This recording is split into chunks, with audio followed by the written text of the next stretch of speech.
अमृता, अमृता, पकड़ के रखो अपने बच्चे को। दिन भर खाता पीता रहता है।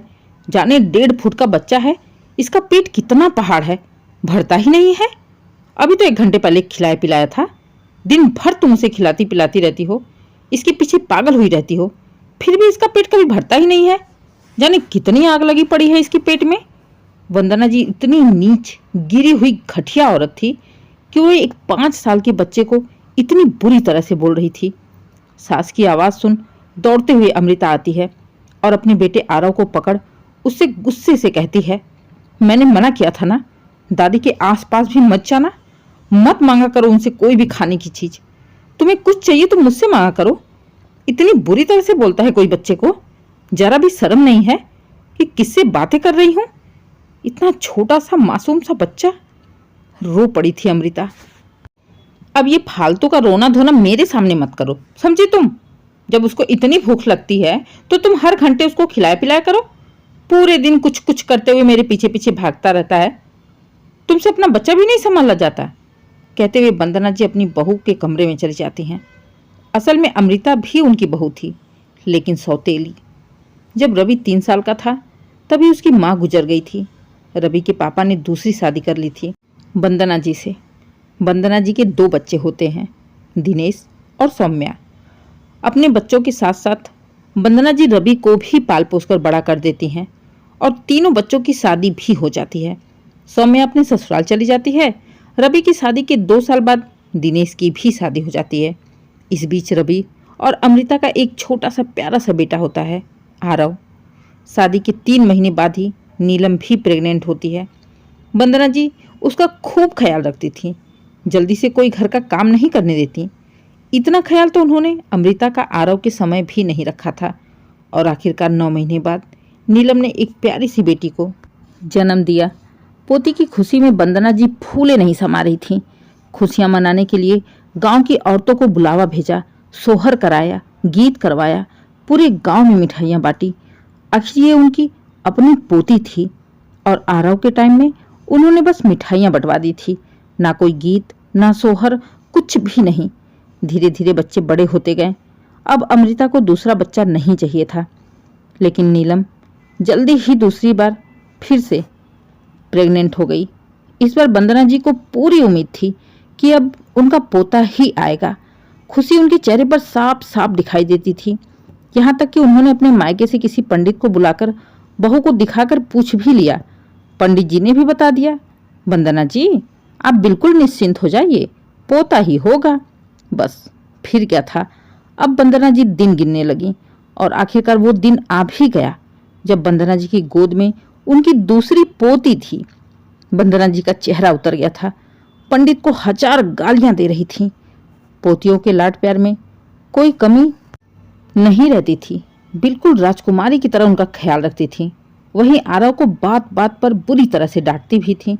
एक दिन अमृता ने रवि से कहा, रवि आप एक बार माँ जी से बात करिए। इतनी बुरी तरह से कम बच्चे से तो ना बात किया करें। मुझे तो घर की नौकरानी बना के रख दिया है।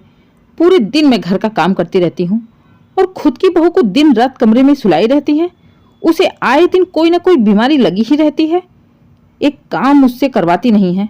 मजाल है कि कभी गलती से भी नीलम को 1 कप चाय बनवा कर पी ले। मैं क्या इस घर की नौकरानी हूँ? घर का सारा काम भी करूँ और माँ जी बच्चे को देखने की बजाय दिन रात उसे डांटती रहती है। नीलम एक काम नहीं करती है, उसे तो एक बार नहीं कहती कि जाकर कुछ काम कर लो। ऊपर से उसकी तीनों बेटियां राजकुमारी राजकुमारी कहके खिलाती रहती हैं। मतलब ये तो अपना सौतेलापन दिखा रही है ना। अगर मैं कुछ बोल दूं, समाज यही कहेगा, पाल पोस कर उन्होंने बड़ा किया है, बहू आ गई है तो ये अब अपना पराया कर रही है। बाहर तो ये निकलती हैं, ढिंढोरा तो यही पिटेंगी, दुनिया मुझे ही खराब कहेगी। जाने दो अमृता, मैं कुछ नहीं कह सकता, सब कुछ देख रहा हूँ। फिर ये कौन सा तुम्हें कहती हैं, मुझे नहीं कहती। तुम घर का सारा काम करती हो तो मैं भी तो पूरा घर अकेले खर्च पे उठाता हूँ। कभी दिनेश घर के लिए एक हरी मिर्च भी लेकर आता है? दिनेश की कमाई का कुछ पता चलता है किसी को? उसकी सारी कमाई उठाकर माँ रखती हैं, बहू को आराम कराती हैं, पोतियों को राजकुमारी बनाकर खिलाती पिलाती रहती हैं। अगर कुछ बोल दो तो यही कहेंगी कि मैंने तुम्हें पाल पोस कर बड़ा किया है आज तुम बोलने लायक हो गए हो। ले चलो, जब तक चलता है क्या ही कर सकते हैं। अगर हम कुछ कहेंगे भी तो बदनामी हमारी ही होगी। ये पूरे गांव में घूम घूम कर कहेंगी कि ये लोग मुझे अपना मानते ही नहीं हैं। इतना नाटक फैलाएंगी। इससे अच्छा है जब तक चल रहा है चलने दो। इनका न्याय तो भगवान ही करेंगे, इंसानों के बस की बात नहीं है। वंदना जी की तीनों पोतियां आरव से छोटी थीं। वंदना जी उन्हें चोरी चोरी ड्राई फ्रूट्स, फल सब कुछ खिलाती थीं, लेकिन कभी भी आरव के हाथ पर कुछ भी नहीं रखती। अगर चारों बच्चों को देख लो तो समझ में आ जाता है कि 3 बच्चे इस घर में इतने हेल्दी, इतने मोटे मोटे हैं और वहीं आरव सूखा सा रहता था। अमृता काम के चक्कर में आरव पर ज्यादा ध्यान ही नहीं दे पाती। खिला पिलाकर छोड़ देती और वो दिन भर अंदर बाहर दौड़ता रहता, खेलता रहता। अगर कोई गलती कर देता या कोई सामान तोड़ फोड़ देता तो वंदना जी उसे हजार बातें सुनाती। छोटे से बच्चे को बोलते समय वंदना जी भूल जाती कि वो एक 5 साल का छोटा बच्चा है। वंदना जी की हरकतों से अमृता को तकलीफ होती। वो मन ही मन कहती, हे भगवान, भले ही अनाथ कर देना, लेकिन ऐसी सौतेली माँ किसी को मत देना। अब वंदना जी का बस एक ही मकसद था, जैसे भी उन्हें पोते का मुंह देखना था। सास की तरह ही नीलम खुद अपने शरीर के बारे में ना सोचकर बेटे के चक्कर में मरी जा रही थी। इसलिए इस बार वो फिर से 3 महीने की प्रेग्नेंट थी। वंदना जी दिन रात भगवान से प्रार्थना करती, रोती, गिड़गिड़ाती रहती, अपना वंश बढ़ाने के लिए पागल हुई थी। लेकिन कहते हैं ना, किसी का दिल दुखाकर कभी भी कोई सुखी नहीं रह पाया। 3 बेटियां नीलम को पहले से हो गई थीं, इसलिए वंदना जी अंदर ही अंदर डर गई थीं। कहीं इस बार भी लड़की ना हो, जिसके चलते उन्होंने चोरी से बच्चे के लिंग की जांच कराई तो पता चला इस बार भी लड़की है। भाग दौड़ करके उन्होंने नीलम का अबॉर्शन करवा दिया। बड़ी दुखी रहने लगी थी वंदना जी। गांव की कोई भी औरत आती तो उससे बस यही कहती, बस जीजी, हमारी एक ही इच्छा है, पोते का मुंह देख लें, हम भी गंगा नहा लेंगे। गांव की भी औरतें कब किसको क्या बोल दें, कोई भरोसा ही नहीं होता था। कुछ लोगों ने तो कह दिया, अरे वंदना जी, आप चिंता क्यों करती हैं, एक पोता तो है ना आरव, वो भी आपको बुढ़ापे में 1 लोटा पानी तो दे ही देगा। हाँ, वो तो दे ही देगा, मुंह बनाकर वंदना जी बोलती। वो तो बस समाज में दिखाने के लिए आरव को अपना पोता मानती थी। नीलम के अबॉर्शन के बाद वंदना जी नीलम का खूब ध्यान रखती, उसको खिलाती पिलाती, जल्दी से जल्दी स्वस्थ करना चाहती थी। अबॉर्शन के 6-7 महीने बाद नीलम दोबारा से प्रेग्नेंट हो गई।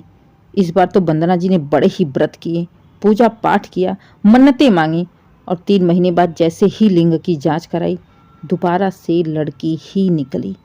अपनी किस्मत पर रोने लगी थी वंदना जी। खुद की बहू को भी कोसने लगी, जाने कहां से ये आ गई है, लड़की पर लड़की पैदा किए जा रही है। फिर से वही सब दोहराया गया। करते करते करीब नीलम का 3 से 4 बार अबॉर्शन हो चुका था। आज अचानक ही नीलम के पेट में तेज दर्द उठा। चीख पड़ी थी, वो चिल्लाने लगी थी, जोर जोर से पेट पकड़कर पूरे बेड पर लोटने लगी थी। नीलम के चीखने की आवाज से वंदना जी, अमृता, दिनेश, रवि भागते हुए उसके कमरे में जाते हैं। नीलम दर्द से छटपटा रही थी, चीख रही थी। जल्दी जल्दी दिनेश उसे उठाता है और भागते हुए अस्पताल ले जाता है।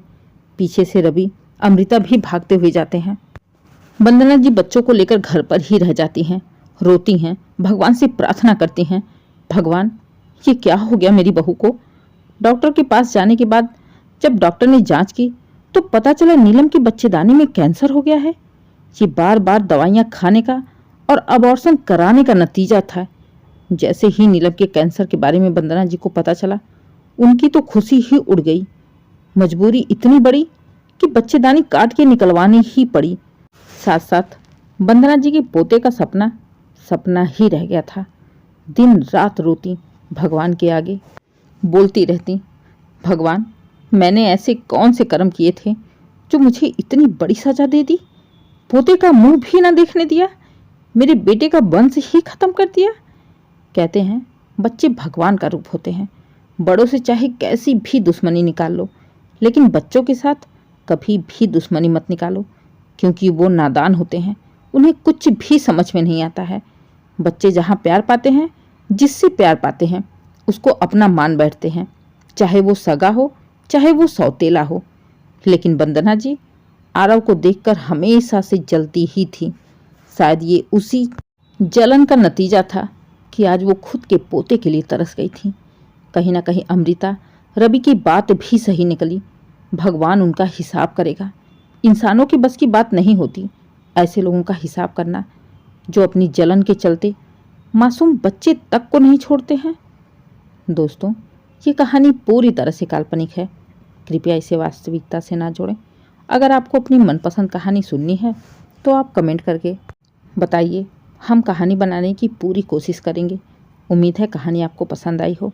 अगर कहानी पसंद आए कहानी को लाइक करें, शेयर करें, चैनल को सब्सक्राइब करें और कमेंट करके ज़रूर बताइए कहानी कैसी लगी। Please subscribe.